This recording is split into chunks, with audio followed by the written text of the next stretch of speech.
दक्ष police news, पहिले खाकी मग बाकी।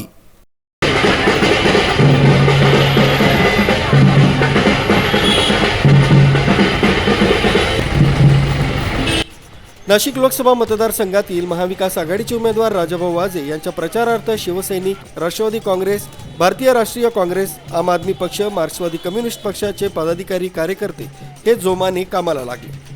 कोणत्याही परिस्थितीत नाशिक लोकसभा मतदारसंघात महाविकास आघाडीचा झेंडा लावण्यासाठी पदाधिकारी प्रयत्नशील आहेत। याच पार्श्वभूमीवर उद्धव बाळासाहेब ठाकरे गटाकडून मशाल या चिन्हावर निवडणूक लढवणारे राजाभाऊ अर्थात पराग प्रकाश वाजे यांच्या प्रचारार्थ नाशिक पश्चिम विधानसभा मतदारसंघातील खुटवड नगर परिसरातून प्रचार रॅली काढण्यात आली। ITI पूल, वावरे नगर, माऊली हॉल, मीनाताई ठाकरे शाळा, बंदावणे नगर, शुभम पार्क, उत्तम नगर, DG सूर्यवंशी, संजय भामरे, रत्नमाला राणे यांच्या संपर्क कार्यालय, विजयनगर, मोरवाडी, राणा प्रताप चौक, शिवाजी चौक, लेखानगर या भागात जाऊन राजाभाऊ वाजे यांनी प्रत्यक्ष मतदारांच्या भेटी घेतल्या।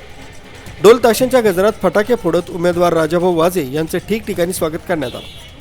या रॅलीमध्ये जिल्हा प्रमुख सुधाकर बडगुजर, महानगर प्रमुख विलास शिंदे, माजी आमदार वसंत गीते, माजी महापौर विनायक पांडे, माजी नगरसेवक तानाजी जाधव, दीपक दातीर, DG सूर्यवंशी, दीपक बडगुजर, पवन मटाले यांच्यासह शिवसैनिक, राष्ट्रवादी काँग्रेस, भारतीय राष्ट्रीय काँग्रेस, आम आदमी पक्ष, मार्क्सवादी कम्युनिस्ट पक्षाचे पदाधिकारी आणि कार्यकर्ते मोठ्या संख्येने उपस्थित होते।